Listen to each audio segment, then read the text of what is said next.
Irmãos, boa noite, graças e paz. Nós estávamos tentando resolver uma questão da transmissão, mas graças a Deus estamos, então, já ao vivo, é isso?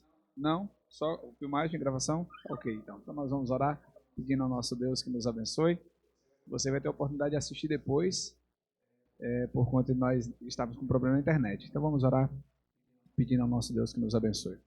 Nosso Deus, nosso Pai, muito obrigado pelo dia de hoje, obrigado por estarmos aqui nesta noite.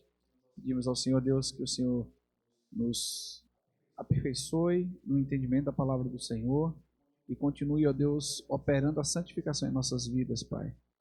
Como nós vemos na Tua palavra, é o Senhor que efetua em nós o querer quanto o realizar. Então opere em nós, em nossas vidas, Pai.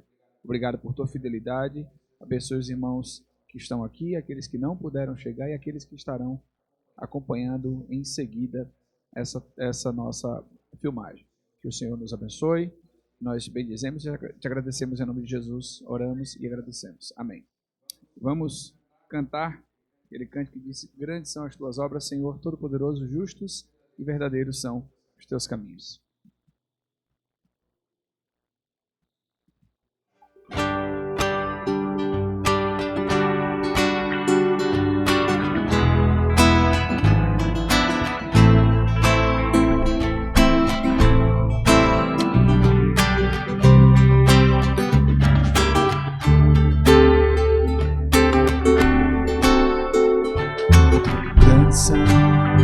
As tuas obras, Senhor, todo-poderoso, justos e verdadeiros são os teus caminhos. Grandes são as tuas obras, Senhor, todo-poderoso, justos e verdadeiros são os teus caminhos. Ó Rei das nações, quem não temerá, quem não glorificará teu nome? Ó Rei das nações, quem não te louvará, pois só teu nome é santo. Ó Rei das nações, quem não temerá, quem não glorificará teu nome? Ó Rei das nações, quem não te louvará, pois só teu nome é santo.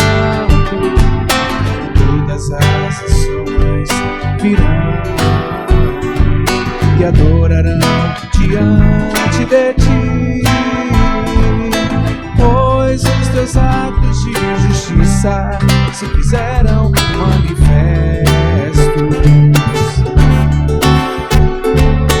Todas as nações virão e adorarão diante de ti, pois os teus atos de justiça se fizeram manifestos. Ó Rei das nações, quem não temerá, quem não glorificará teu nome? Ó Rei das nações, quem não te louvará, pois só teu nome é santo. Ó Rei das nações, quem não temerá, quem não glorificará teu nome? Ó Rei das nações, quem não te louvará, pois só teu nome é santo. Pois só teu nome é santo. Pois só teu nome é santo.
os céus e a terra, montanhas e mares declaram quem tu és.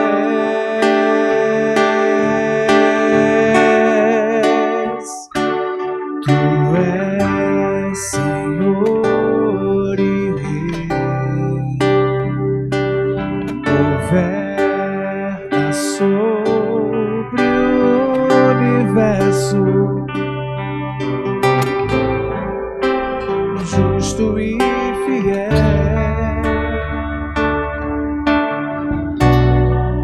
vestido de glória e poder, coroado estás, pra sempre reinarás, prostrados aos teus pés, erguemos o teu santo nome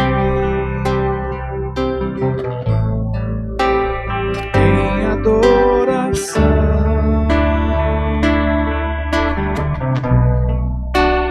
nos entregamos a ti, toma o teu lugar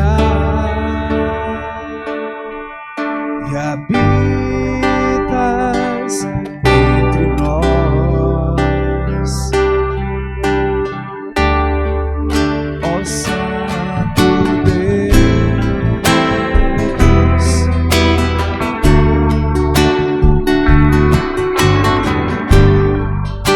Acima de tudo,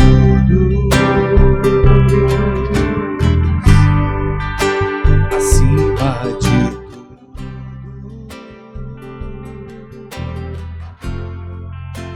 está o Senhor entronizado.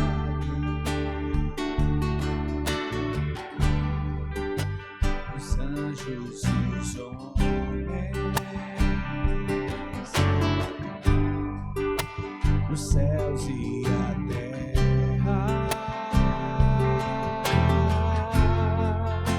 montanhas e mares declaram quem tu és.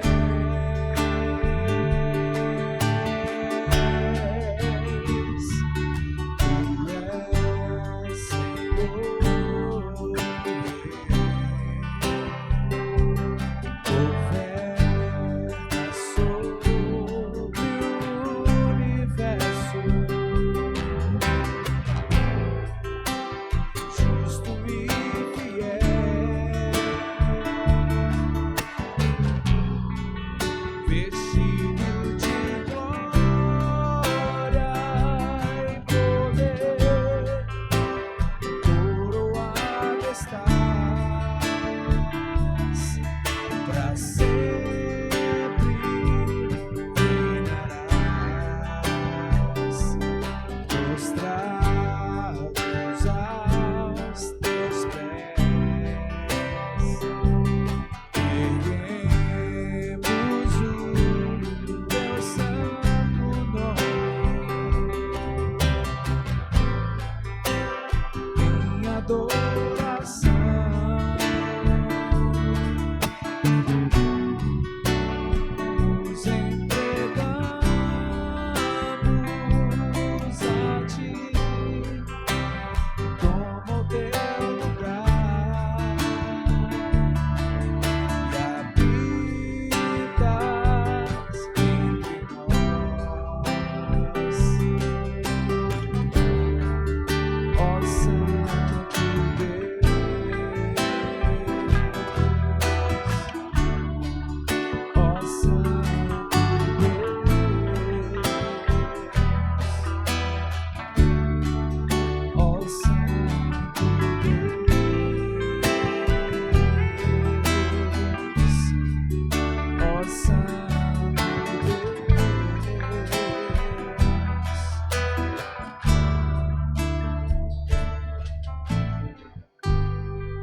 Podem sentar, irmãos.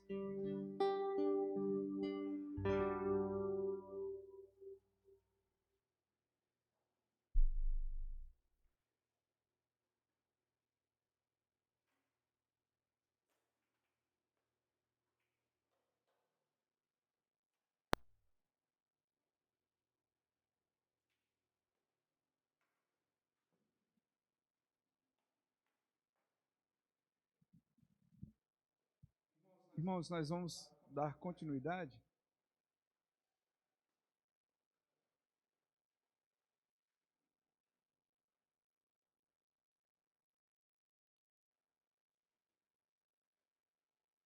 Apocalipse capítulo 6. Apocalipse capítulo 6. Nós estamos falando sobre os selos, quando o Cordeiro abre os selos. E então percebemos o poder de Cristo nos acontecimentos históricos. E nós percebemos, irmãos, o quanto, por mais que há forças espirituais que causam destruição, pavor, morte, mas nós percebemos que Cristo ele tem o controle, ele tem o domínio da história. Ele não perdeu o controle da história. E todos os eventos acontecem subordinados à sua vontade. Então, o capítulo 6 nos mostra isso. Nós vemos a abertura dos selos e o capítulo 6 se limita até o sexto selo.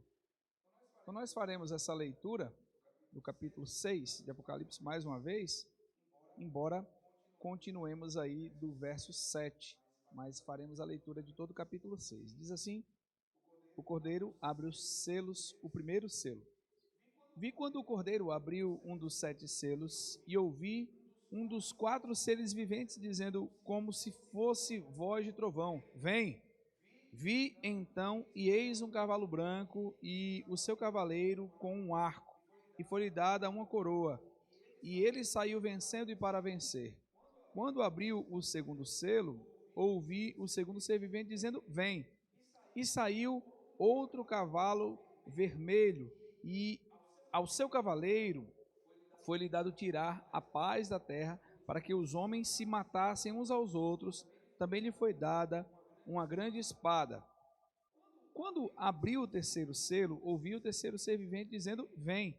Então vi e eis um cavalo preto e o seu cavaleiro com uma balança na mão. E ouvi uma como que voz no meio dos 4 seres viventes dizendo: uma medida de trigo por 1 denário, 3 medidas de cevada por 1 denário, e não danifiques o azeite e o vinho. Quando o Cordeiro abriu o 4º selo, ouvi a voz do 4º ser vivente dizendo: vem! E olhei, e eis um cavalo amarelo e o seu cavaleiro, sendo este chamado Morte, e o inferno o estava seguindo, e foi-lhes dada autoridade sobre a 4ª parte da terra para matar a espada pela fome, com a mortandade e por meio das feras da terra. Quando ele abriu o 5º selo, vi debaixo do altar as almas daqueles que tinham sido mortos por causa da palavra de Deus e por causa do testemunho que sustentavam. Clamaram em grande voz dizendo: até quando, ó Senhor, ó soberano Senhor, santo e verdadeiro, não julgas nem vingas o nosso sangue dos que habitam sobre a terra?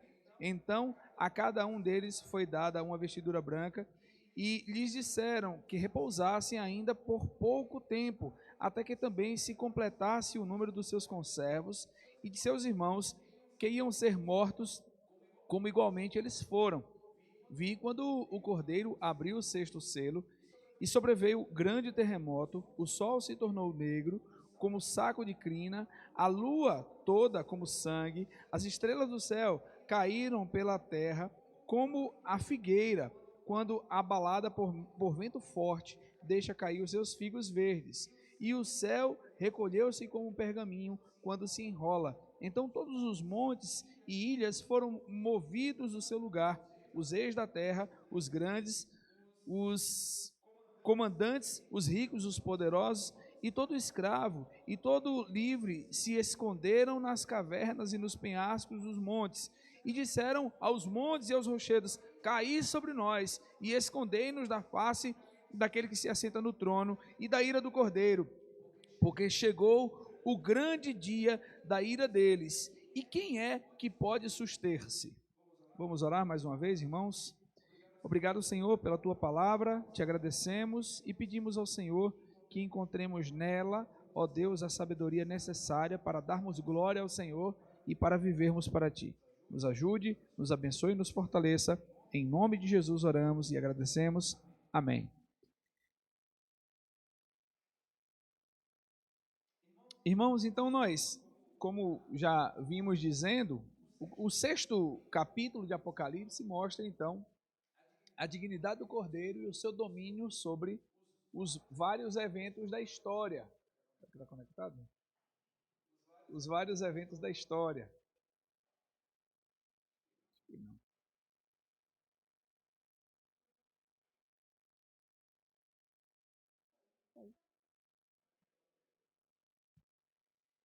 E nós vemos então, queridos irmãos, quando Jesus, o Cordeiro, aquele que é digno, ele toma os selos e começa a romper os selos da história, ou que representam os eventos históricos. E assim, irmãos, nós percebemos o quanto nada que acontece na história está fora do poder e da autoridade de Cristo. Cristo, ele está acima de tudo, de todos, governando, reinando, direcionando todos os eventos históricos conforme o seu poder e a sua vontade. Nós vemos no capítulo 6, irmãos, já vimos sobre o cavalo branco e o seu cavaleiro. Nós vimos que não há uma harmonia em dizermos que esse cavalo branco traz em suas costas, galopando em si, o anticristo. Por quê? Porque não tem como nós harmonizarmos a linguagem de um Cristo vencedor com todos os símbolos de um Cristo vitorioso, Rei, Senhor, vencendo para vencer, porque Apocalipse aponta para a vitória de Cristo e da sua igreja, como nós já vimos falando também.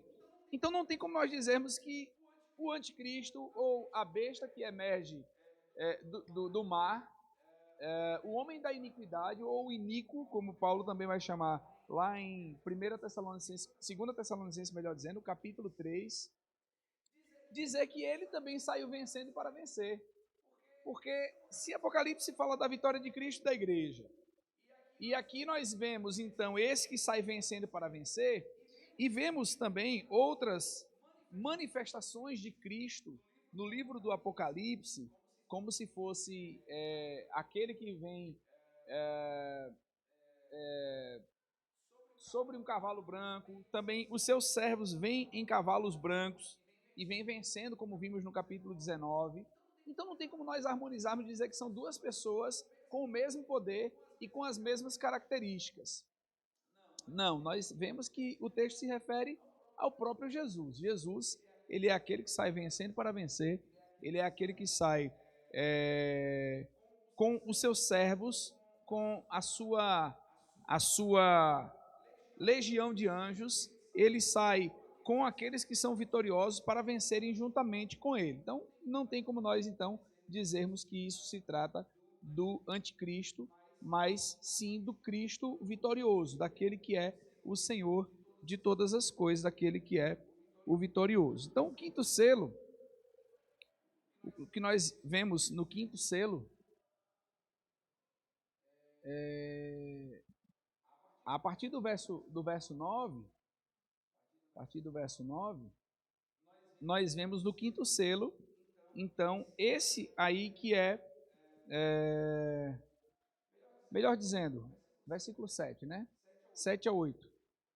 No quarto selo, quando o Cordeiro ele abre esse livro, esse selo, e então nós vemos a manifestação do cavalo amarelo. O selo anterior, a partir do verso 5, nós vemos a manifestação desse cavalo que representa a pobreza, né? Então, nós comentamos na semana passada, e representa a pobreza no terceiro selo, e vemos então que esse aí traz como característica a fome sobre a terra. A fome sobre a terra. Então, o verso 5 diz assim: quando abriu o terceiro selo, ouvi o terceiro ser vivente dizendo: vem. Então vi, e eis um cavalo preto e o seu cavaleiro, com uma balança na mão. E ouvi como que voz no meio dos quatro seres viventes, dizendo: uma medida de trigo por 1 denário, 3 medidas de cevada por 1 denário, e não danifiques o azeite e o vinho. Então, nós comentamos brevemente sobre isso, e aqui nós vemos com detalhes o significado disso. Então, esse cavalo preto representa a fome, representa a pobreza, representa, então, a escassez de alimento na face da terra. E como nós falamos, esses selos mostram tanto o sofrimento dos santos, quanto também o juízo sobre os ímpios. E esse cavalo preto então, representa a fome, a pobreza, a opressão e a exploração. Então, como nós sabemos, irmãos, fome e guerra andam juntas. Na semana passada, nós enfatizamos as guerras, falamos sobre as guerras, e agora nós vemos que a fome também é uma decorrência, além de ganância, além de opressão e pobreza, mas também é em decorrência de guerras, né? Então, fome e guerra andam juntas. Se a paz é tirada da terra, então não poderá haver livremente comércio nem negócios. Não poderá haver nem comércios e nem negócios. Então o mundo inteiro sofrerá tremendas agitações. Comer pão pesado representa grande escassez, um nível elevado de muita fome, um nível elevado de miséria, um nível elevado de escassez. Então o homem ele precisava trabalhar o dia inteiro para comprar o trigo que ele precisava para comer, né? Então, a medida do seu dia era a medida, ele trabalhava o dia inteiro para comer um pouco de trigo. Essa seria a ideia que o texto nos dá. Então, ele diz aqui: e eu ouvi como que uma voz no meio dos quatro seres viventes dizendo: uma medida de trigo por 1 denário. 1 denário era um dia de trabalho. Então, imagine você contabilizar o seu dia trabalhando e, de repente, você comer só uma refeição pelo dia trabalhado. É puxado. Graças a Deus, hoje a gente consegue trabalhar e não apenas comer, mas a gente consegue pagar as contas, pagar para quem paga aluguel, ou mesmo para quem paga a prestação da casa, ou mais, né? Paga a prestação do carro, paga internet, paga água, paga luz, paga, às vezes, colégio para as crianças, para os filhos.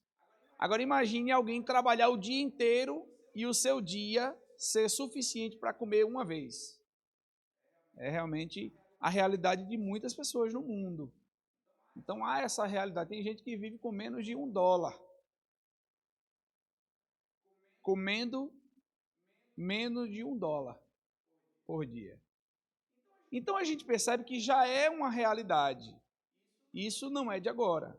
Desde a entrada do pecado do mundo, desde as ações gananciosas do homem que fazem com que ele pense em si, esqueça dos outros, a gente vê que há fome e que há miséria. Mas nós percebemos, irmãos, que essa situação ela vai se tornar ainda mais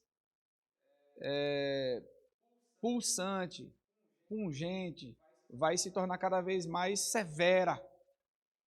E é interessante quando a gente estuda, por exemplo, sobre alimentação, segurança alimentar, a gente vê que a segurança alimentar exige, além de um alimento de qualidade capaz de nutrir, exige também a quantidade de alimento que se precisa para poder socorrer o mundo todo, né? Poder dar conta. O Brasil ele figura nesse cenário, né, da agropecuária, da agricultura e pecuária. Então, o Brasil figura nesse cenário de um país que alimenta 1/4 da população mundial. Então, o Brasil só alimenta 1/4 da população mundial. E a expectativa, então, é que o Brasil consiga fazer mais isso. Né? Que o Brasil consiga fazer mais isso. Tem uma revista americana que eles se preocupam muito com as fazendas, né? E eles disseram uma vez, há muito tempo atrás, nos dias de Obama ainda, fazendas aqui, florestas lá. Né? Então, eles se preocupavam com a questão ambiental, mas também eles não se preocupavam com as questões ambientais no país deles, né? Apenas no nosso. Então, fazendas aqui, florestas lá. Né? E a gente sabe que a população mundial está crescendo e hoje a gente percebe o quanto o país se encontra numa situação ainda mais de um foco maior. Por quê? Porque espera-se mais do Brasil no quesito das questões da agricultura. Então, o Brasil alimenta 1/4 da população mundial. 1/4. O Brasil é o 5º maior produtor de leite do mundo. É o 5º maior produtor de leite do mundo. Então, nós percebemos a importância de um país só nessa luta pela segurança alimentar. Né? Só que imagine você que os tempos vão ficar complicados, vão ser difíceis. Né? A tendência é que o mundo ainda enfrente uma fome, a tendência é que o mundo ainda passe a brigar por alimento e a não conseguir atender essa demanda. A população mundial está crescendo, né? E é muito emergente essa coisa de alimentar o mundo. Então, o Brasil ele está nessa figura aí de um país com potencial de suprir as demandas mundiais, né? E outros países, né? A China também, os Estados Unidos, a Índia, né? E os países europeus já não tanto, né? Os países europeus já não tanto. Então, esse cavalo preto representa fome, pobreza, opressão e exploração. Normalmente, esse homem, se não fosse no tempo de fome, por exemplo, com o seu denário, ele compraria 12 quilos de trigo. Mas por causa desse período, ele vai comprar mal 1 quilo, uma porção de trigo. Né? Mal vai comprar uma porção de trigo. Então veja como a ideia, o cenário, ele se tornar cada vez mais árduo. Esse cavalo fala do empobrecimento da população. A população vai empobrecer. Ela vai passar por necessidade. Só pode alimentar a família com cevada, o cereal que era dado aos animais. Então veja,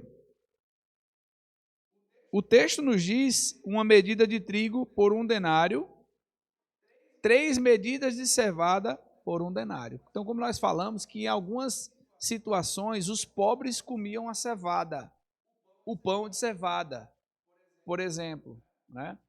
Nós vemos quando Jesus multiplica pães e peixes, e ele multiplica 5 pães de cevada e dá graças. Imagine que as pessoas naquela multidão de aproximadamente 5.000 pessoas tinham menos do que um rapazinho que estava levando 5 pães de cevada. E Jesus dá graças por aquilo que tem. Ele agradece aquilo que tem ali naquele momento, né?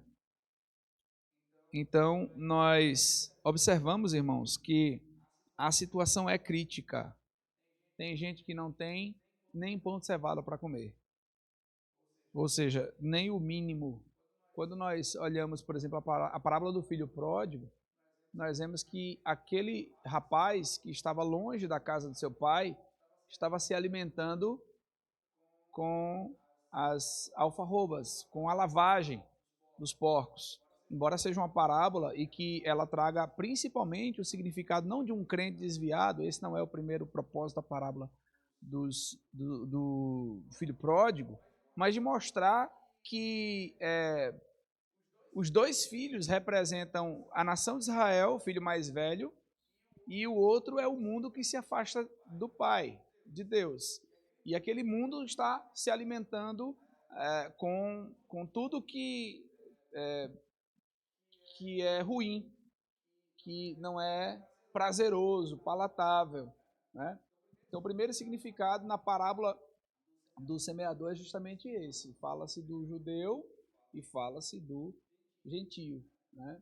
Um é aquele que está pelo mundo, né, que abandona o pai e vai pelo mundo, e o outro é aquele que está lá na casa do pai e não consegue desfrutar das bênçãos, da companhia, entender que tudo aquilo é dele, né? E não que ele precisava de alguma coisa para celebrar, mas que tudo aquilo era dele, né? Então a parábola do filho pródigo vai apontar primeiro para essa realidade, o judeu e o gentio, né? Mas depois a gente também faz algumas aplicações de pessoas que saem do convívio da igreja, da irmandade, e então vão para o mundo e se afundam cada vez mais no pecado, perdem tudo que têm e depois voltam humilhadas à presença de Deus. Então, basicamente, são duas aplicações, mas a primeira refere-se principalmente ao significado real da parábola do filho pródigo.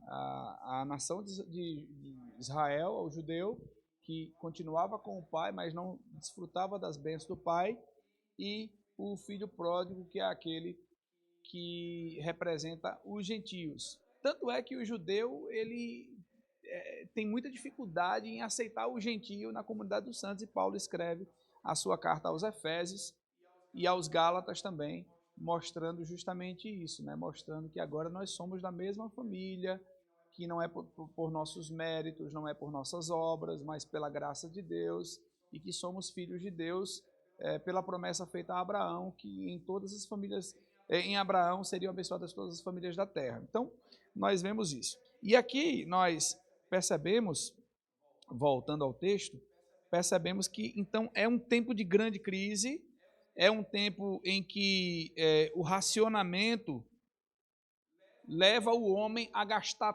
tudo que tem por uma porção muito pequena.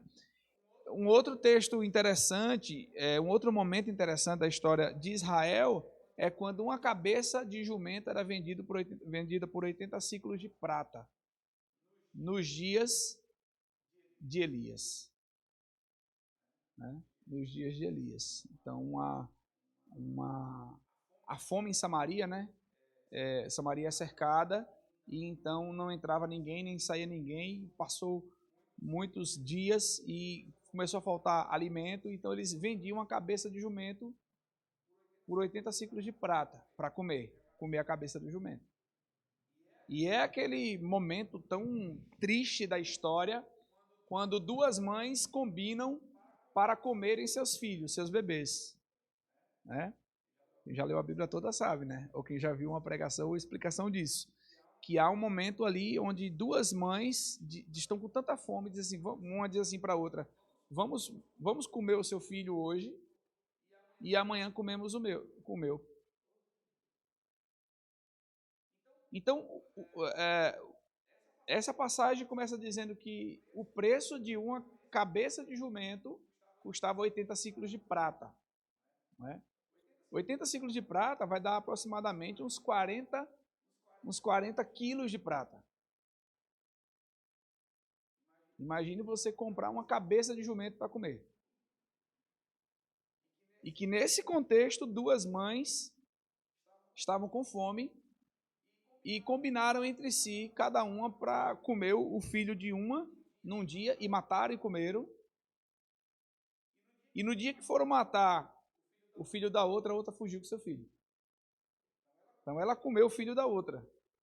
E a outra comeu o seu próprio filho e esperava comer o filho da sua amiga. Então Samaria passou por um tempo como esse, por conta do pecado, por conta da desobediência. Então a Bíblia mostra que já há acontecimentos assim na história. Já há momentos de muita fome na história. Né? Há momentos que realmente os homens precisam comer o que não é prazeroso. Vocês viram, né? Os irmãos acompanharam vídeos, por exemplo, da Venezuela, eles comendo lixo, comendo carne podre, cachorro. Então, realmente são situações, irmãos, que o mundo tem enfrentado e vai enfrentar mais ainda, porque justamente por causa da fome, da pobreza, da opressão e da exploração, né?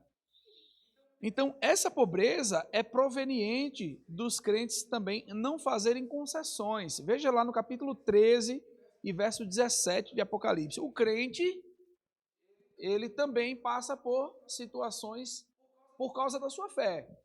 Nós vemos isso também com a igreja de Esmirna, né? A igreja de Esmirna não se rendia à adoração do imperador e também passava por necessidades.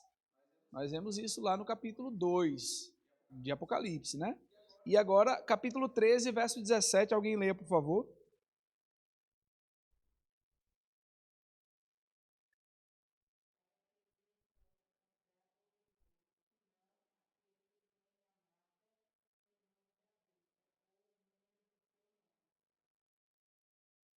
Ok. Para que ninguém possa comprar ou vender. Imagine você, aqui nós temos pessoas que são vendedoras, né? A Clécia, vendedora do carro também, juntamente com o Messias, né? Quem mais? Rose e Carla também, né? Maria, Marizinha, Neto, né? Que são vendedores, né? Tem gente que trabalha para os outros, igual o irmão Cláudio, o irmão presbítero Jalmo também.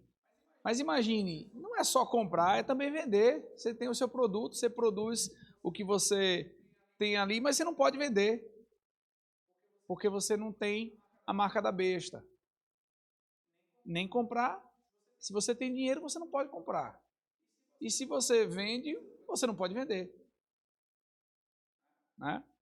Então nós não sabemos exatamente o que é a marca da besta, nós temos algumas suspeitas, né? Nós temos algumas ideias do que poderia ser, mais à frente a gente vai falar. Porém, os crentes que não aceitavam a marca da besta e não aceitarão, eles eram impedidos de comprar e vender, né?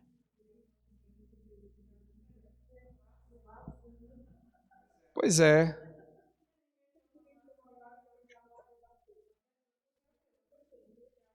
Já vi algumas pessoas comentando isso, né? Não vejo assim, né? Não vejo assim. Então, a vacina não é a marca da besta, não. A gente espera que a vacina seja eficaz, né? E consiga realmente trazer um mínimo de normalidade ou de volta à rotina de antes, né? Mas eu acredito que o mundo nunca mais será o mesmo e que a gente precisa se preparar para outros momentos assim, né? A tendência é piorar. Isso que está acontecendo é Deus mostrando para o homem, como nós vemos, né? Que por mais que Satanás tome proveito da situação, é Deus também alertando o homem. A situação vai piorar, vocês precisam se arrepender, né? Deve haver arrependimento. Então, essa pobreza é proveniente dos crentes também não fazerem concessões, não aceitar a marca da besta e por isso não poder comprar nem vender, não se corromper, ao contrário, preferir o sofrimento e até a morte do que a apostasia. Então, nós já vemos isso acontecer com a igreja de Esmirna, né? Já vemos isso acontecer com a igreja de Esmirna. E era uma igreja chamada de pobre, numa cidade rica. Lembre-se que Esmirna disputava com Éfeso. Qual era a cidade mais importante da Ásia Menor? Né? É uma cidade que trazia muito requinte, é uma cidade belíssima, que ficava no alto do monte, chamava atenção, né? Suas luzes e também seus monumentos, que de longe pareciam uma coroa. Por isso o Senhor diz assim, guarda o que tens para que ninguém te tome a tua coroa, né? Então, não é aquela coroa que os homens tanto admiravam, mas a coroa que Cristo oferece para eles. E que também traz essa ideia aí paralela de você querer esperar reinar com Cristo do que reinar com o mundo, né? Então nós percebemos o quanto há uma ligação entre sofrer por causa de Cristo, mas também desfrutar das glórias futuras, do que render-se aos pensamentos atuais, às filosofias mundanas, às propostas mundanas e reinar aqui e não reinar com Cristo, né? e a pobreza não atinge a todos. Diz aí o verso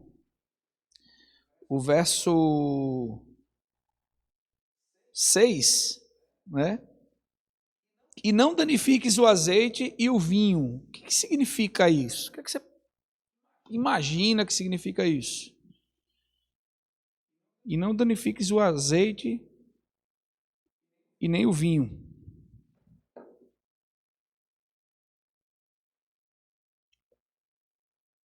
É aquilo que nós falamos. Esse cavalo representa fome, pobreza, opressão e exploração. Então, a pobreza não atinge a todos por quê? O azeite e o vinho, produtos que descrevem vida regalada, não eram danificados. Os ricos sempre sabem garantir o seu luxo, enquanto a população passa fome. No mesmo mundo que reina a fome, reina também o esbanjamento, o luxo e a desigualdade. Né? Então a gente percebe que não vai ser uma fome generalizada, no sentido de que todos os homens vão passar fome, né? Mas grande parte da população vai passar fome por causa também da ganância, como nós falamos antes. Fome decorrente de pobreza, opressão e exploração. Né? E há até hoje. Né? Muita gente ficou rica com a pandemia. Muita gente ficou rica com a pandemia. Né? A gente percebe que o preço de muita coisa subiu e tem gente que continua ganhando muito dinheiro. Né? Então nós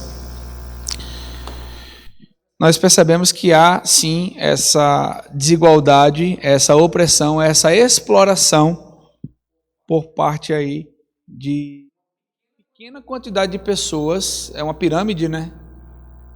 Quem está lá em cima, na ponta da pirâmide, um grupo muito pequeno, com grandes privilégios, né?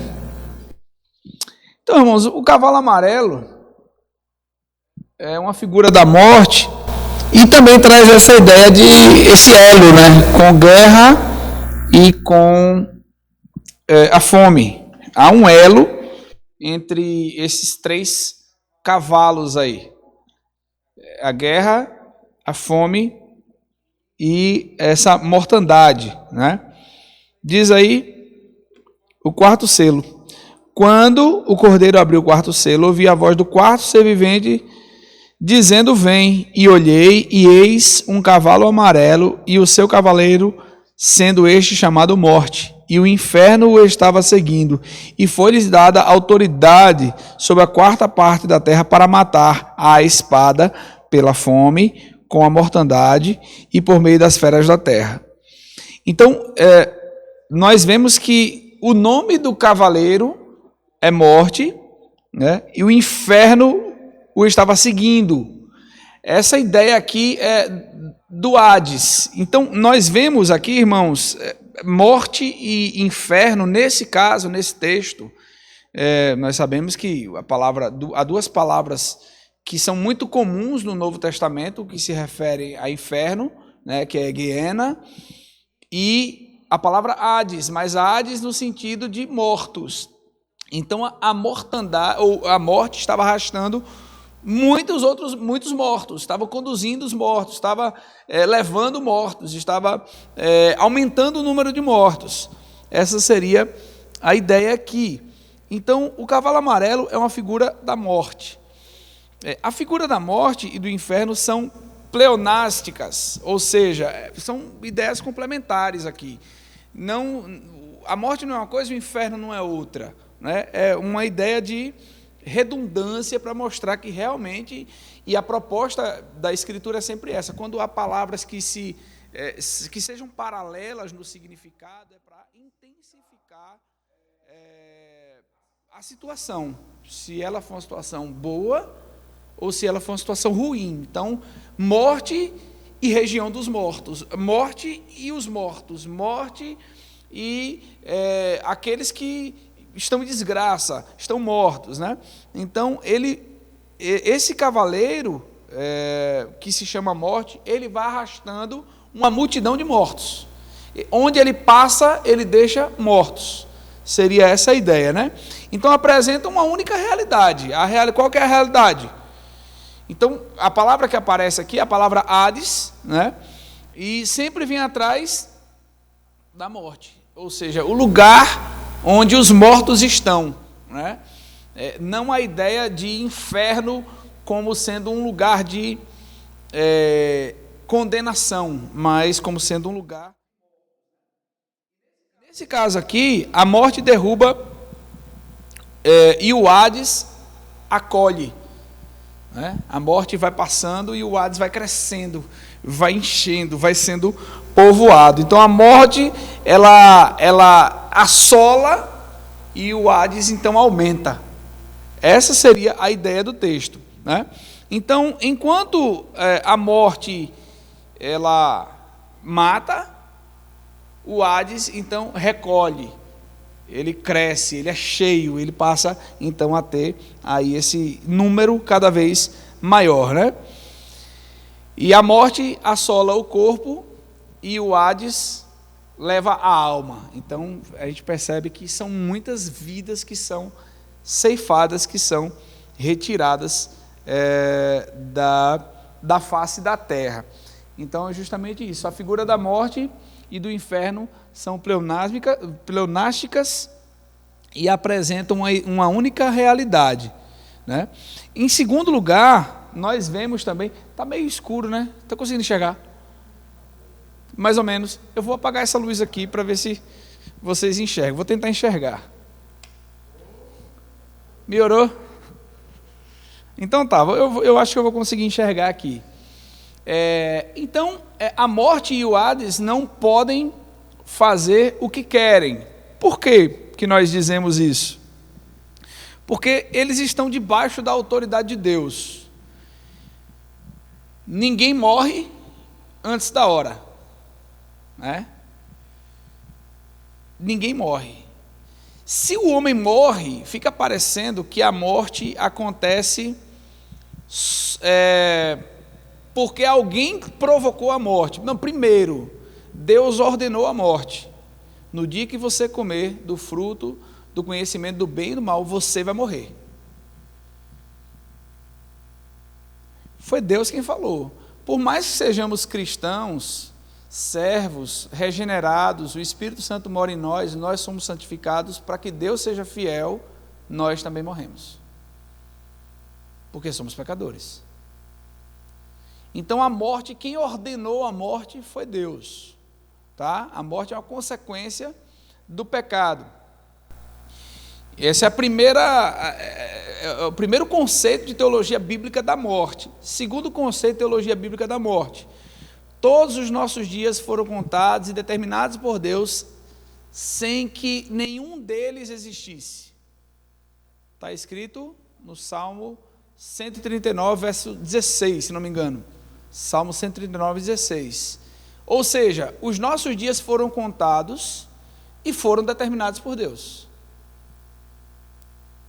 Fica muito difícil a gente harmonizar isso na cabeça da gente. Por que Deus ordena a morte? Por que Deus já faz com que uma pessoa veja ao mundo, nasça, mas com seu dia de morrer já predeterminado? Há mistérios que nós não conseguimos explicar e às vezes nem questionar nós devemos. Nós temos que ter fé, né? Então a morte ela por si só, ela não age independentemente de Deus. A morte foi ordenada por Deus como consequência do pecado, e a morte é um resultado final determinado pelo próprio Deus. Então, há tantas pessoas que tentam suicídio e não conseguem. Há tantas pessoas que recebem ameaças e o seu ameaçador morre antes mesmo de cumprir a ameaça, né?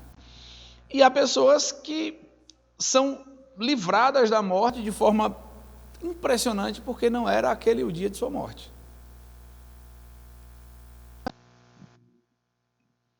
Então a morte e o Hades não podem fazer o que querem.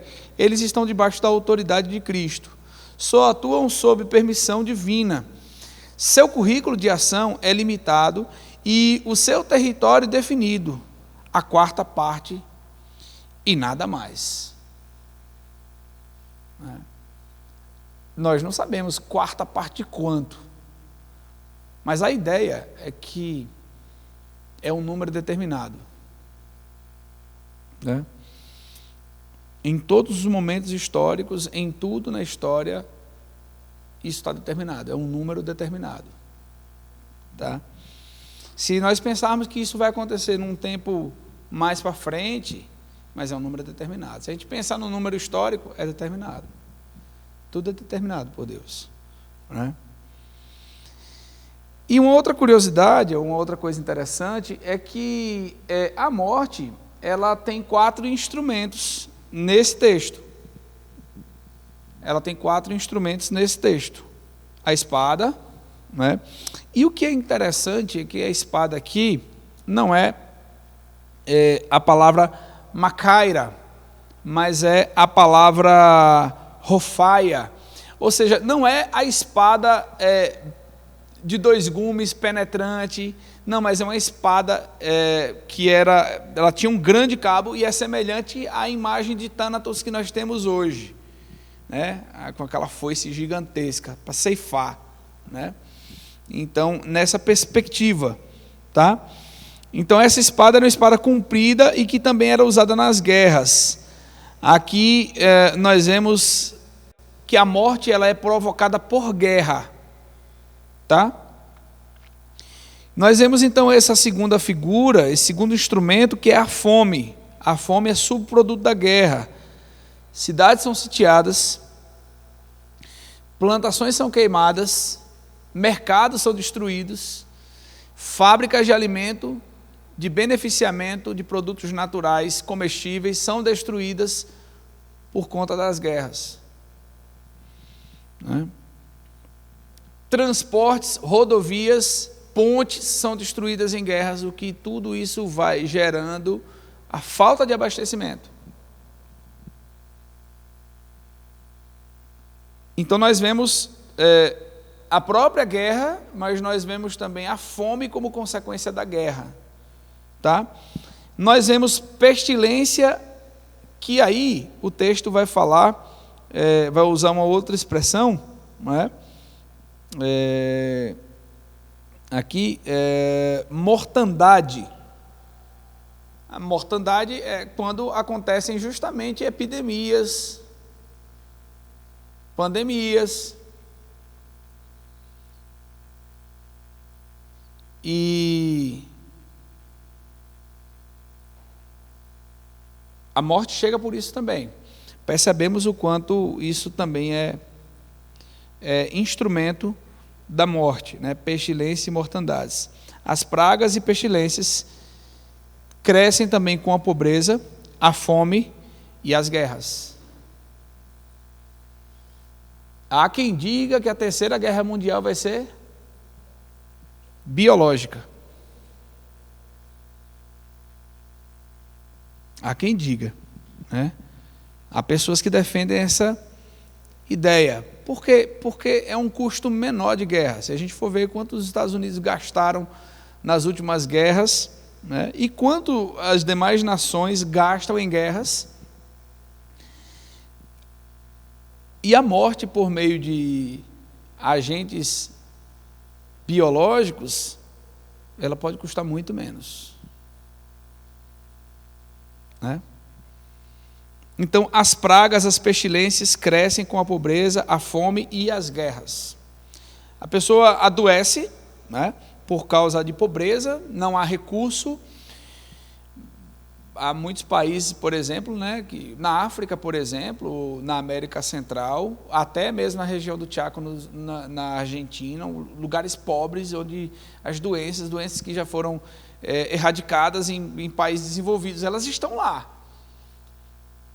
Ainda tem muita gente na região do Chaco que morre de cólera, por exemplo. Um problema que geralmente é sanitário, de ordem sanitária.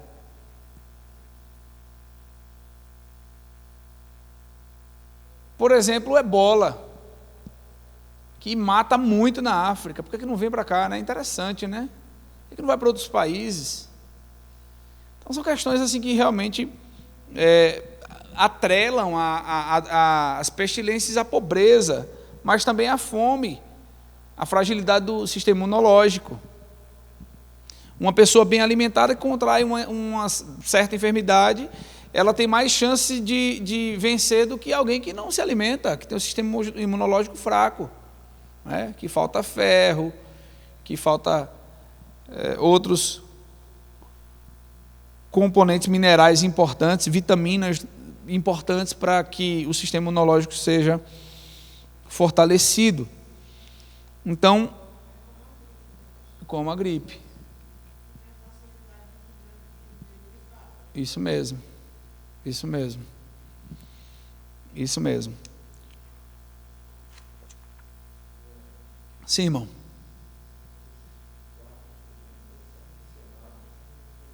Ezequiel também.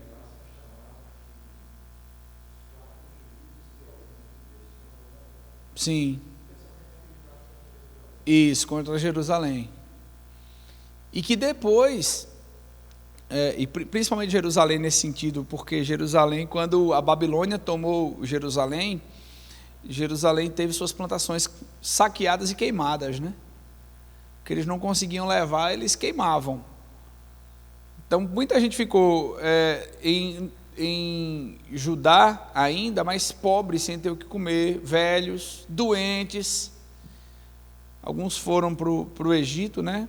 E Jeremias foi levado, inclusive, a contragosto, mas foi levado forçado, mas foi para o Egito.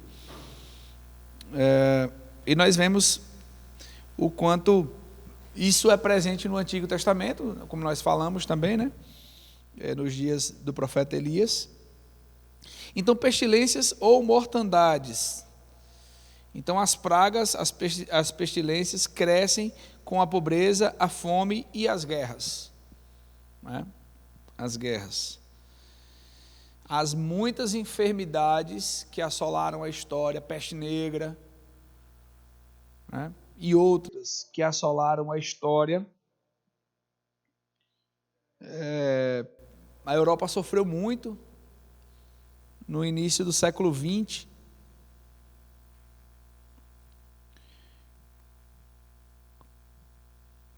Com a peste negra, né?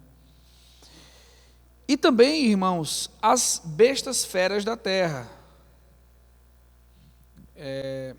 Naqueles dias, os cristãos eram entregues para a morte, para serem devorados, né, na arena, tigres, leões, eram lançados nas arenas e eram devorados, né? Mas também outros criminosos, não somente os cristãos iam para as arenas, mas outros criminosos também iam, né? Então nós vemos que são os meios, até hoje, muitas pessoas são devoradas por animais. Muitas pessoas são devoradas por animais. Então a morte também vem por esse meio, né? Eu estava lá no Pará e queria ver sucuri e onça, não tinha soltas na natureza. Consegui. Talvez tenha sido livramento, né? Nesse sentido.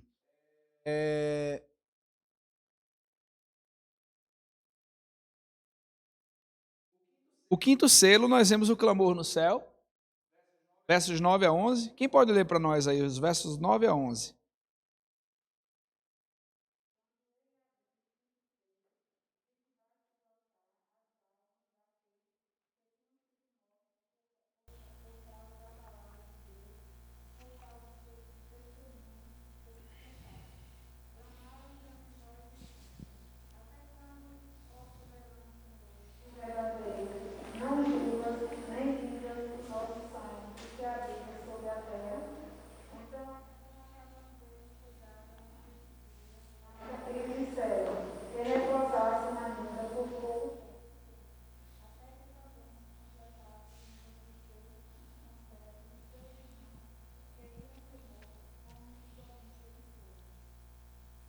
Obrigado. Irmãos, nós vemos aqui então as almas dos que morreram pela sua fé, essas almas estão no céu, tá? Então, com a abertura do quinto selo, muda-se o cenário da terra para o céu. Nós vemos essa perspectiva de dor na terra, incluindo os cristãos, mas nós vemos também o descanso e a esperança no céu. Vocês vão ser vingados, tenham paciência, né? Então, com a abertura do quinto selo, muda-se o cenário da terra e passa-se ao céu, né? E nós vemos que há algumas coisas interessantes a se considerar nesse verso 9. Primeiro, essas pessoas foram mortas, mas ainda não ressuscitaram. Elas foram mortas, mas ainda não ressuscitaram. Segunda coisa muito interessante que nós podemos destacar nesse mesmo verso 9, é que elas foram mortas e a matança continua, tá? A matança continua. Por isso, há uma palavra de descanso para eles. Descanse, espere, vocês vão ser vingados, mas vai se completar o número dos seus conservos. Então, nós vemos que alguns foram mortos, mas outros ainda serão mortos, né? E depois, nós vemos, queridos irmãos, o que cai em termos de doutrina chamada de sono da alma, é que eles não estão dormindo, mas estão conscientes de onde estão e por que estão lá e do juízo que virá. Então, aquela doutrina de que a pessoa morre e está dormindo, né, que é de uma outra denominação, eles enfatizam muito isso, a pessoa quando morre fica dormindo, não é bíblica, porque quem está dormindo encontra-se no estado de uma mente vegetativa, pouco consciente, né? Ou inconsciente em alguns casos. E aqui nós vemos que há uma ideia completa de consciência. Eles sabem onde estão, eles sabem por que estão, eles recebem conforto, eles são informados que outros ainda vão morrer.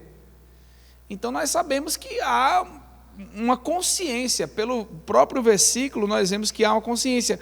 Um outro exemplo disso é de quando Jesus ele fala com o ladrão da cruz, aquele que admitiu a sua culpa, que sabia que estava ali porque merecia, e fala para Jesus, quando entrares no teu reino, lembra-te de mim. E Jesus diz a ele, hoje mesmo estarás comigo no paraíso. Então como é que ele ia saber que estava no paraíso se estivesse inconsciente? Então ele saberia que morrendo ali, ele iria para o paraíso, né? Estaria com Jesus naquele mesmo dia, ele estaria no paraíso. Então esse é um outro texto que nos mostra justamente isso, irmãos. Essas pessoas foram mortas, mas ainda não ressuscitaram, então elas estão mortas. Não ressuscitaram, elas foram mortas e sabem que outros vão morrer. Elas foram mortas e elas recebem conforto no céu, né? Então nós percebemos que elas não estão dormindo, pelo próprio texto de Apocalipse, né? Então não tem como você sustentar uma doutrina de sono da alma, porque eles consideram literalmente o que Paulo fala em 1 Tessalonicenses capítulo 4, e de quando Jesus ele diz para a filha, sobre a filha de Jairo, na verdade, ela dorme, né? Ela apenas dorme. Então eles interpretam aquilo como literal, né? Que a pessoa que morre está dormindo, né?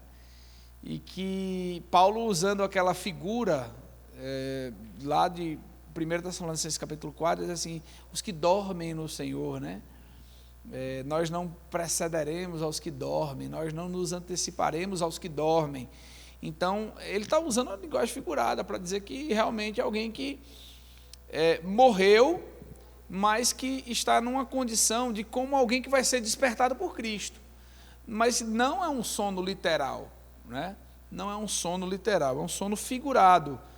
Dormindo ali é uma figura de linguagem, não quer dizer que a pessoa está lá no céu e está dormindo, né? Não, aquela pessoa, ela está morta, mas está consciente. A exemplo, nós temos o ladrão da cruz e nós temos também esse texto que nos mostra, ou nos mostram, que quem está no céu está consciente, plenamente consciente.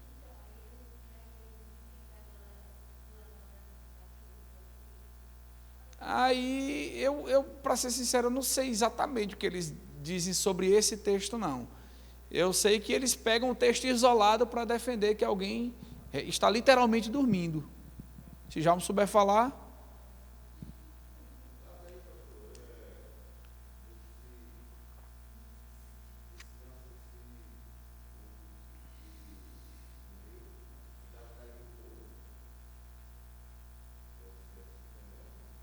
Espera aí, não entendi. A ideia é justamente isso, é você ter paciência, né? A ideia aqui é repousar, não é repousar literalmente. É descansar, é você esperar com paciência, ter paciência. Relaxe, né? Fique relaxado. O que nós vemos, o que nós notamos é que há uma ideia de consciência. Há consciência no céu. Desfrute do céu. Relaxe. Esses aí vão receber o que eles merecem. Aqueles que mataram vocês, né? Então relaxem, descansem nesse sentido, né?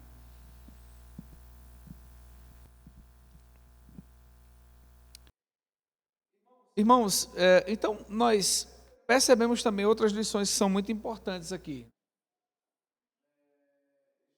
Eles estão no céu. Deus não poupou essas pessoas do martírio, ou seja, elas não deixaram, porque eram crentes, porque eram servos de Deus, mas deu-lhes poder para morrerem por causa da palavra de Deus.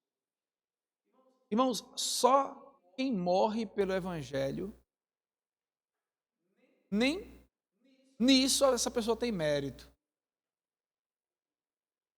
Elas morrem porque o Senhor sustenta a sua fé.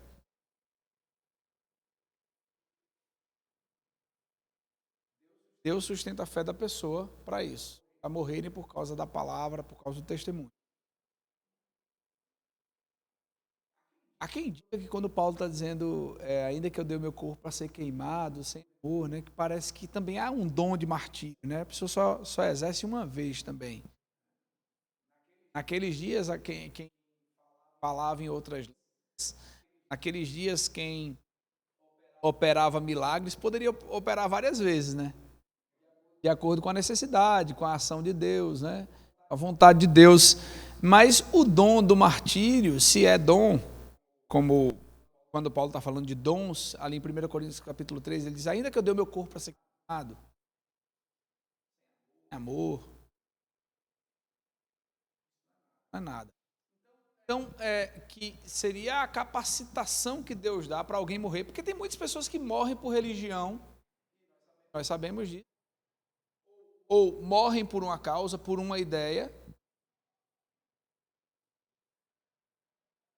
mas fazem aquilo ou religiosamente equivocado, ou então cheio de orgulho no coração, para fazer aquilo, para morrer por aquilo, para defender aquilo até o fim. E no caso do Evangelho, ainda que a gente morra sem amor,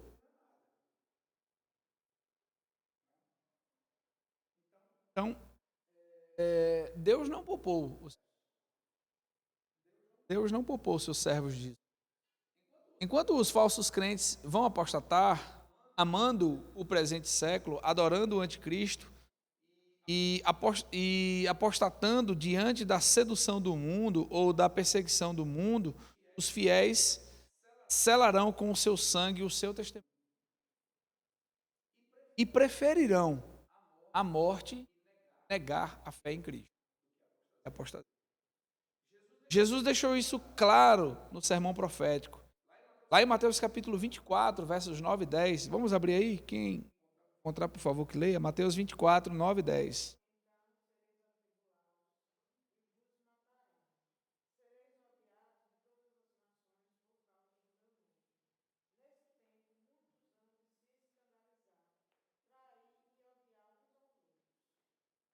Então tem gente que vai abandonar, vai entregar até o seu irmão, vai entregar até o seu pai, a sua mãe, o seu filho.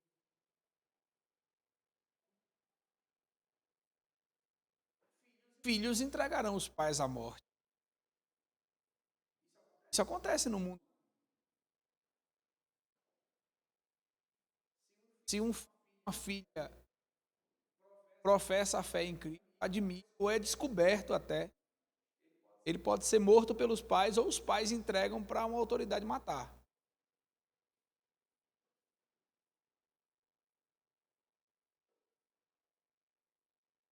Muitos mártires conhecidos e desconhecidos morreram e ainda morrem por causa da sua fidelidade a Cristo e a sua palavra. Há aqueles que são antigos, há histórias aí interessantes. Raimundo Lu, Blandino, a história de Blandino é uma história muito interessante. Eu nunca vi pesquisa sobre a história de Blandino. São lá do primeiro século ainda, século. Policarpo de Esmirna também tentaram matá-lo. Ele foi forçado, né, a negar a Cristo.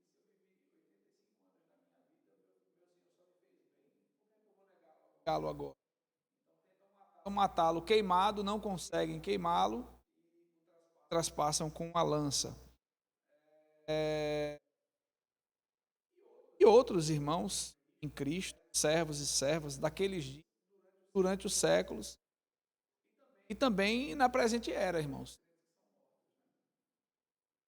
Na Coreia do Norte, você dizer que é crente, você pode morrer ou você trabalhar com fome. E outros países, né? Na África, e outros países que você professando a fé em Cristo, você morre, né? Então, Deus não nos dá morte. É que ele tem propósito ainda, mas por ser crente não é poupado da morte. As almas dos fiéis pedem não vingança pessoal, mas a vindicação da glória do Deus Santo. O que é que eles dizem aí? Versículo 10 diz assim: clamaram em grande voz, dizendo: até quando, ó soberano Senhor, santo e verdadeiro, não julgas nem vingas o nosso sangue dos que habitam sobre a terra? Então a cada um deles foi dada uma vestidura branca e lhe disseram que repousasse ainda por pouco tempo, até que também se completasse o número dos seus conservos e seus irmãos que iam ser mortos, como igualmente eles foram. Então a pergunta dessas testemunhas, desses santos, é a mesma. Por quê? Aliás, não é a mesma. Por quê? Mas até quando? Eles não reclamam porque eles foram mortos, mas eles perguntam quando isso vai ser vingado, né?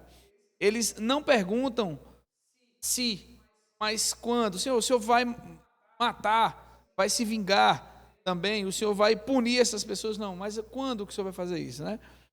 Como conciliar essa pergunta com o perdão que Cristo ofereceu aos seus algozes na cruz e a atitude de Estevão com os seus apedrejadores? O clamor não pede vingança pessoal, mas a vindicação da justiça divina. Eles não estão pedindo, não é uma questão pessoal, Senhor, se vinga nosso sangue, não. Até quando? O Senhor vai fazer, não fará isso, né? Esse é o clamor da igreja diante dos massacres, nas arenas, nas piras quando queimados, nos campos de concentração, nas prisões, câmaras de gás, crematórios e tantos outros lugares. Não é o próprio grito de lamentação, mas é o lamento pela honra de Deus, é o nome de Deus que está envolvido, é o cumprimento da promessa do Senhor, e não uma questão pessoal, mas a glória de Deus, a sua vontade e a sua manifestação final. Já estamos finalizando? Ele nos mostra o clamor no céu, que as almas dos fiéis recebem vestes brancas, representando retidão, santidade e alegria. Estar no céu é, sim, a maior de todas as bem-aventuranças. É a glorificação. Não plena ainda, porque não houve a ressurreição, mas incomparavelmente melhor do que estar no corpo, como Paulo diz em Filipenses capítulo 1, verso 23. Os réus e condenados vestem-se de preto. Eles foram condenados na terra. Eles também foram condenados no céu. Deus os veste de branco. Aqueles que são salvos por Cristo. Eles podem ser considerados malfeitores na terra, mas nos céus eles são lavados. Aqueles que são inimigos de Deus, aqueles que são desobedientes a Deus, eles são condenados na terra e são condenados no céu. Ou ainda que não sejam condenados na terra, estão condenados diante de Deus. Mas os servos de Deus, condenados na terra, eles não são condenados no céu. Então veja que bênção. Mas que o cristão, o servo de Deus, seja considerado como inimigo do rei, seja considerado como malfeitor, seja condenado como alguém que é infrator da lei dos homens, por causa da lei de Cristo, por causa da palavra de Deus e do testemunho, eles não são condenados por Deus, mas eles são glorificados no céu. As almas dos fiéis estão descansando, não dormindo, até chegar o dia em que se completará o número dos mártires. Os crentes estão no céu, descansando de suas fadigas. Lá não tem mais dor, nem pranto, nem luto. O dia está determinado, o número está determinado. Até que esse número não tenha sido completado na terra, o dia do juízo não pode chegar. O Cordeiro está no controle. Nem um fio de cabelo nosso pode ser tocado sem que ele permita. Mas precisamos saber que nos é dada a graça não apenas de crer em Cristo, mas também de sofrer, de padecer com ele, como diz aí Filipenses capítulo 2, vamos abrir aí, irmãos, capítulo 1, verso 29, Filipenses 1, 29.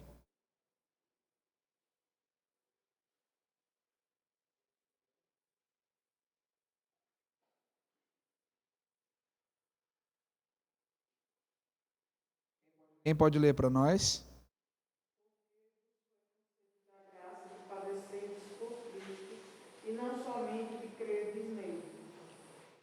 Agora 2,17.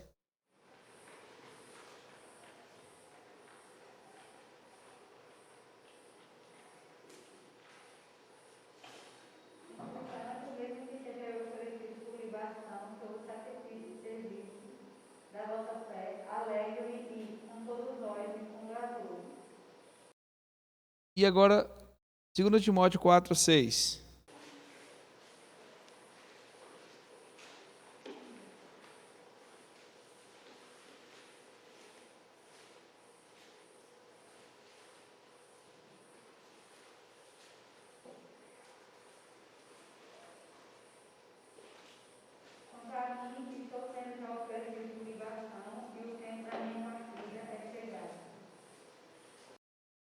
Então nós vemos aqui, irmãos, alguns textos de Paulo, em todos, Paulo está preso. O que é interessante é que lá em Filipenses, Paulo, ele ora acreditando que Deus pode restituí-lo aos irmãos, né? Ou seja, ele pode ser solto. Ele sabia que se ele fosse morto, ele estava no lucro, porque o viver é Cristo e o morrer, né? Então vemos aqui, irmãos, essa consciência de que As nossas fadigas estão neste mundo. As nossas fadigas estão. E agora, quando nós morremos, então nós descansamos dessas fadigas. É o que a Escritura nos diz. Né? Não é que a gente vai ficar dormindo no céu. Isso é uma percepção muito equivocada, muito errada. Mas nós descansamos das fadigas, do pecado, das dores, do sofrimento. No céu não há lugar para isso. Sim, João?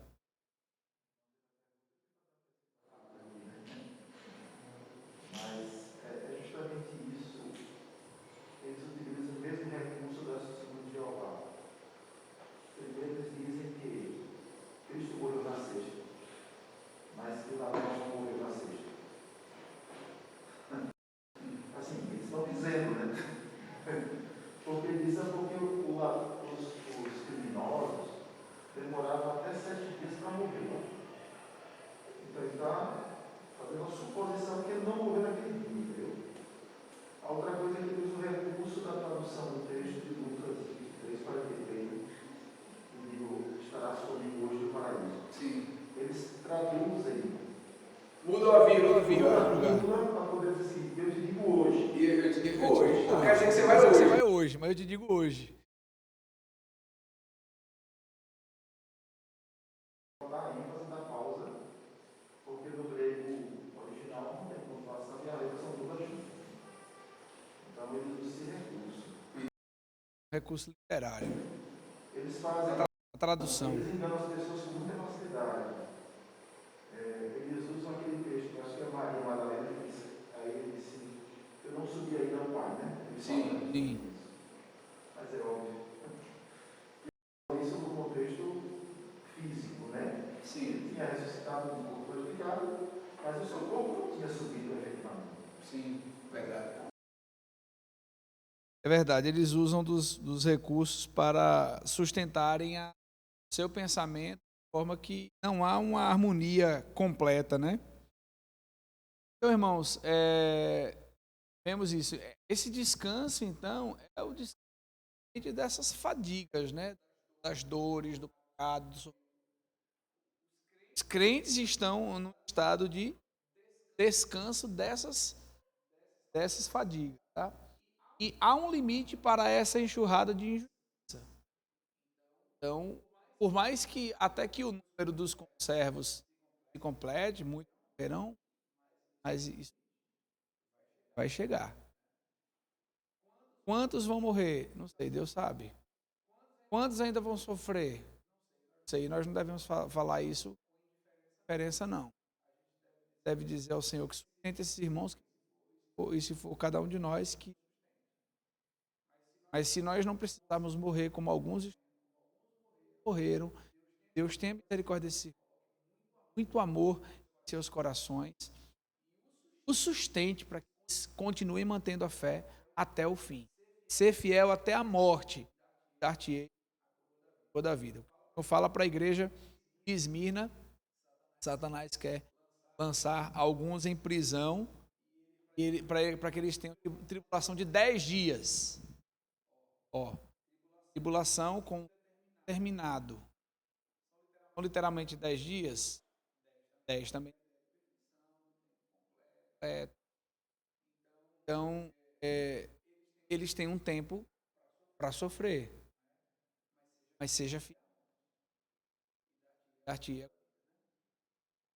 Então, nós percebemos que há uma questão exata, conhecimento exato, e Deus capacita o seu servo a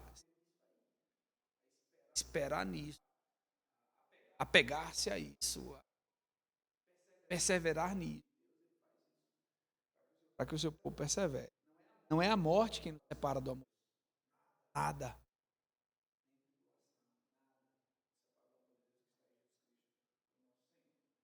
É o que Romanos capítulo 8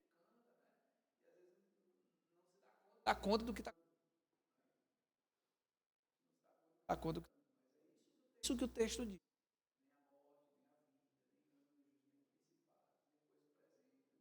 Ouvir, poder, nada, nem nada pode nos separar.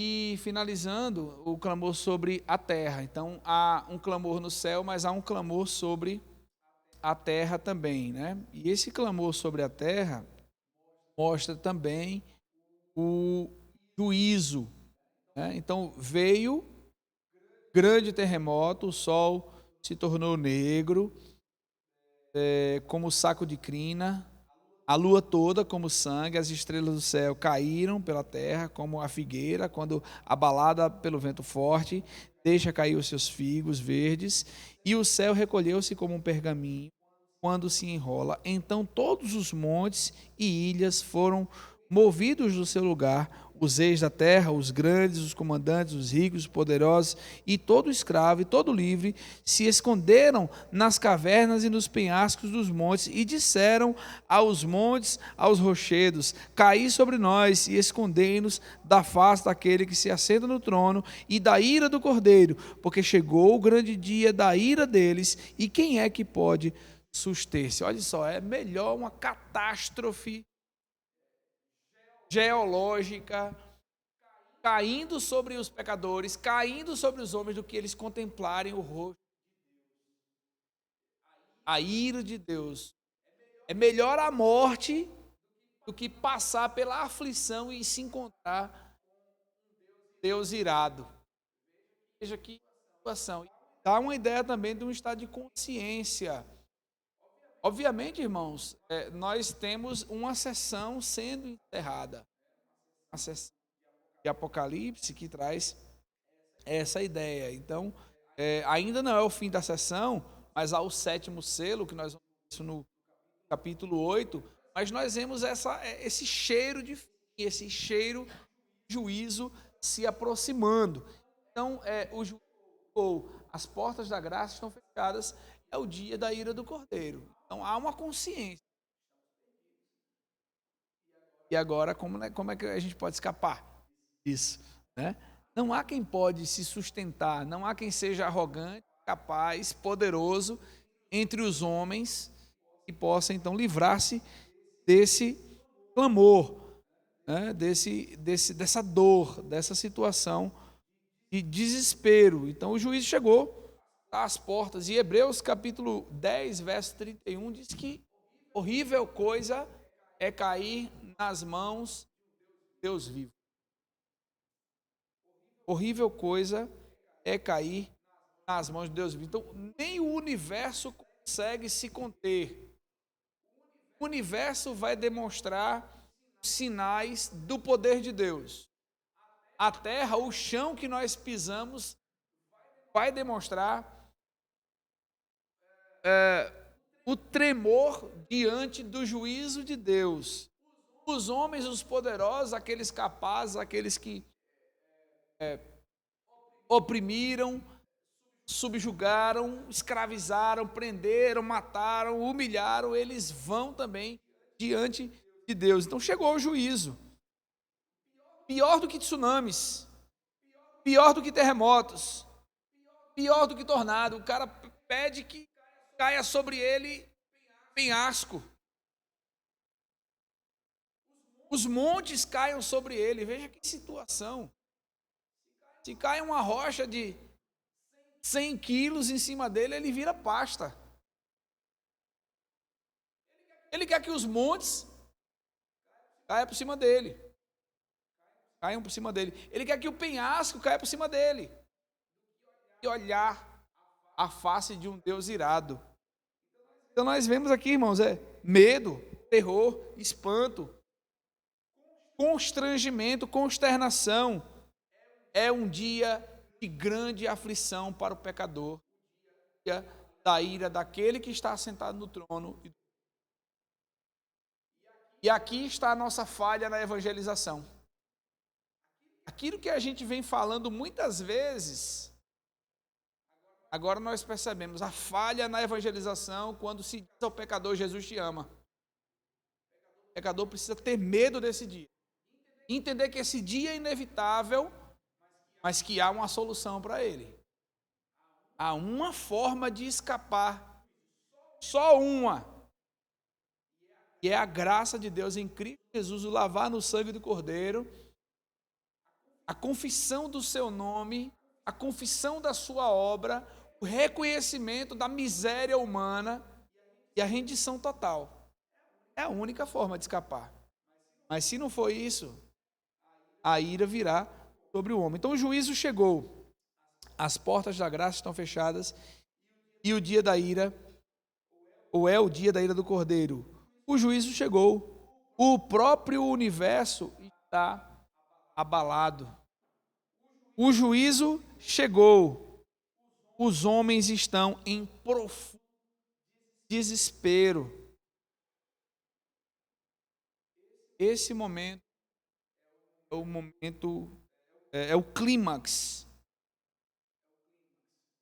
O universo reconhece, a terra reconhece, os homens, o universo é abalado, a terra é abalada, os homens são abalados. Isso mostra que Deus não faz acepção de pessoa. Deus não valoriza a pessoa por aquilo que ela tem, quem ela é diante dos homens. Mas Deus faz isso baseado no seu caráter santo, no seu caráter justo. Então, nós precisamos considerar algumas coisas aqui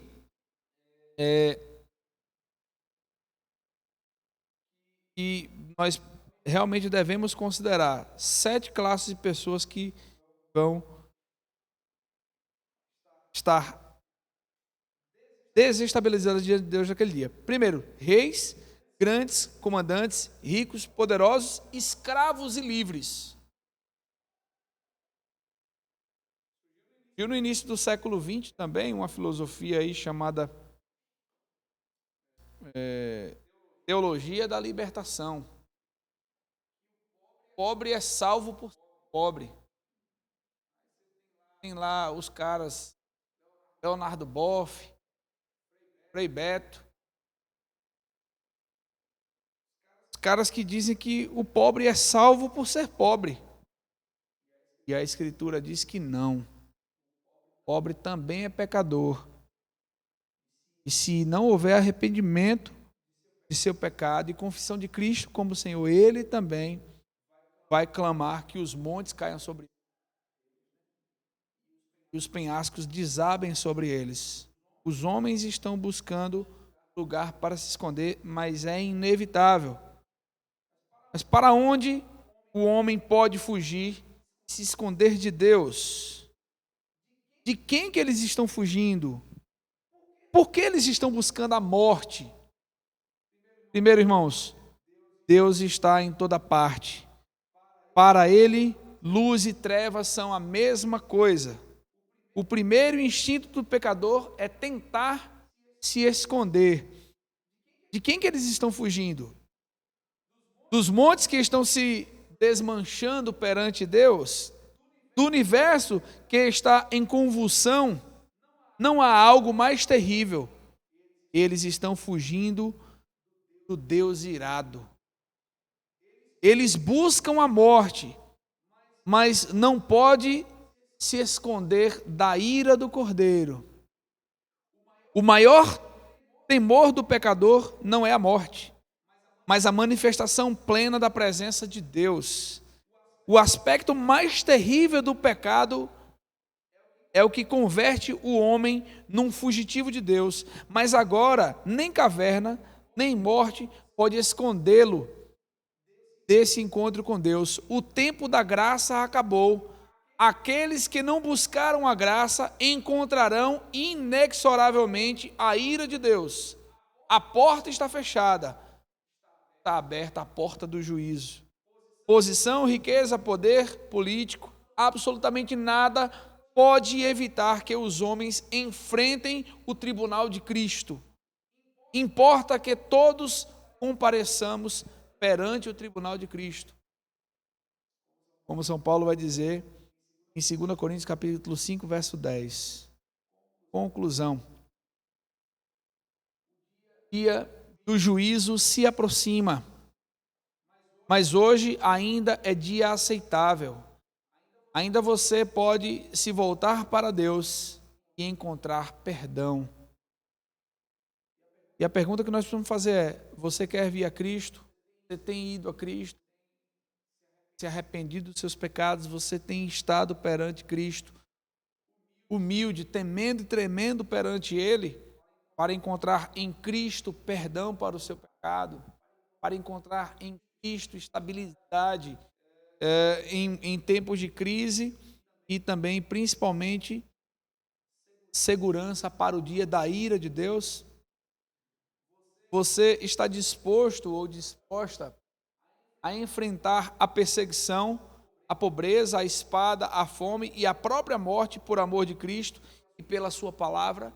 Mas se não, você está disposto a enfrentar a ira do Cordeiro? E finalmente, o dia do Senhor será dia de luz ou dia de trevas? Para você, vai ser dia de luz ou dia de trevas? Para nós, é dia de luz ou dia de trevas? Deus tenha misericórdia de nós, irmãos. Que Deus nos fortaleça e trabalhe em nós a esperança, porque melhor é enfrentar a ira dos homens do que enfrentarmos a ira de Deus. Amém? Vamos orar? Pediu ao irmão Bruno que faça a oração. Senhor nosso Deus, obrigado, Senhor, por este momento, na tua presença, para aprendermos mais a tua palavra. E o Senhor possa nos firmar na tua presença, Senhor, ainda que venhamos ser perseguidos, ainda que venhamos ser mortos, ainda que venhamos a passar privações por causa do teu santo evangelho, ainda que a nossa própria família venha nos entregar aos tribunais, aos cárceres, para a morte, Senhor. Que estejamos firmes na esperança que isso será apenas um momento. Em breve estaremos diante de Ti, gozando da vida eterna, para a honra e glória do Teu santo nome, Senhor. Que ao sairmos aqui, Senhor, possamos pôr as reflexões da Tua palavra em prática, que não sejamos apenas ouvintes, Senhor, e que vivamos para a honra e glória do Teu santo nome, até a Tua volta. Amém. Quinta-feira nós temos oração na igreja às 19h30. Venha orar conosco. O conselho estará se dirigindo para a reunião do sínodo. Esteja orando também com presbitérios, representantes do conselho. Estejam orando por isso também. Decisões muito importantes, necessárias também. Estejam orando. E o irmão Renan estará conosco aqui a partir desse domingo. Sábado ele chega, né? A partir desse domingo estará conosco, estará pregando aqui, servindo ao Senhor juntamente conosco. Deus abençoe a todos. Deus nos fortaleça. Vamos ficar de pé. Vamos encerrar com o número 6, 24 a 26. Quando diz: que o Senhor te abençoe e te guarde. Que o Senhor faça resplandecer o seu rosto sobre ti e tenha misericórdia de ti. Que o Senhor sobre ti levante o seu rosto e dê a paz. Amém. Deus abençoe a você que nos acompanhou. Esteja conosco ou presencialmente ou nas nossas programações.